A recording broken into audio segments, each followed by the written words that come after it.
கிறிஸ்துவுக்குள் பிரியமானவர்களே, இந்த உலகத்தில் நாம் பார்க்கிற எந்த பொருளாக இருந்தாலும் அது ஒரு நோக்கத்தோடு உருவாக்கப்பட்டிருக்கிறது என்பதை நாம் அறிந்திருக்கிறோம்.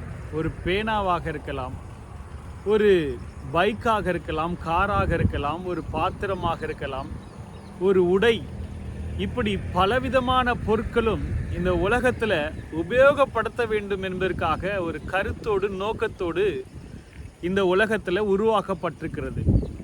அதை போலதான் ஆதியாகமம் 2ஆம் அதிகாரம் 18ஆம் வசனத்தில் ஒரு அழகான ஒரு வார்த்தை இப்படி சொல்லப்பட்டிருக்கிறது.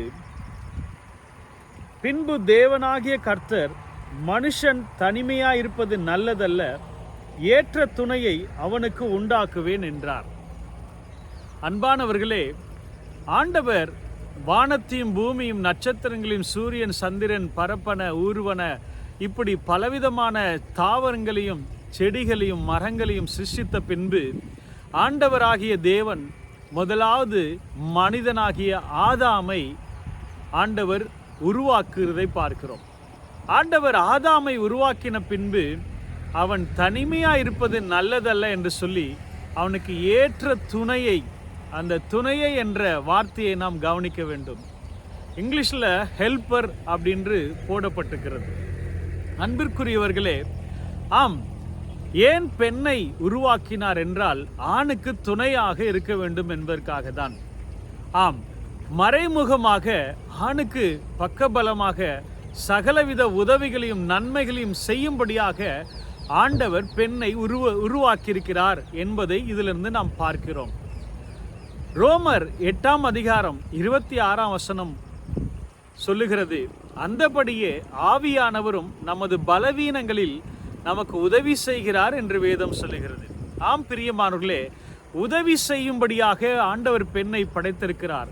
அந்த உதவி செய்வதென்பது ஒரு சாதாரணமான ஒரு விஷயம் அல்ல. அது மிக வல்லமையானது, மிக மேலானது, மிக முக்கியமானது. ஆம், ஆவியானவர் கூட பாருங்க, ஆண்டவர் நமக்கு தேற்றரவாளனாக இயேசு கிறிஸ்து அனுப்பி அவர் புறப்பட்டு பரலோகத்துக்கு சென்றிருக்கிறார். அன்பானவர்களே, இதை போலதான் பெண்ணானவளை கர்த்தர் உதவியாக இருக்கும்படியாக, நன்மையாக இருக்கும்படியாக ஏற்ற துணையை உருவாக்கியிருக்கிறார் என்ற நோக்கத்தை நாம் இந்த வசனங்கள் மூலமாய் நாம் பார்க்கிறோம். ஆகவே உதவியாக இருப்பது ஒரு கீழான காரியம் அல்ல, அது ஒரு மேலான பாக்கியமான காரியம். இந்த உதவி செய்கிற மனப்பான்மை எல்லாருக்குள்ளும் அவ்வளோ எளிதாக வந்துவிட முடியாது.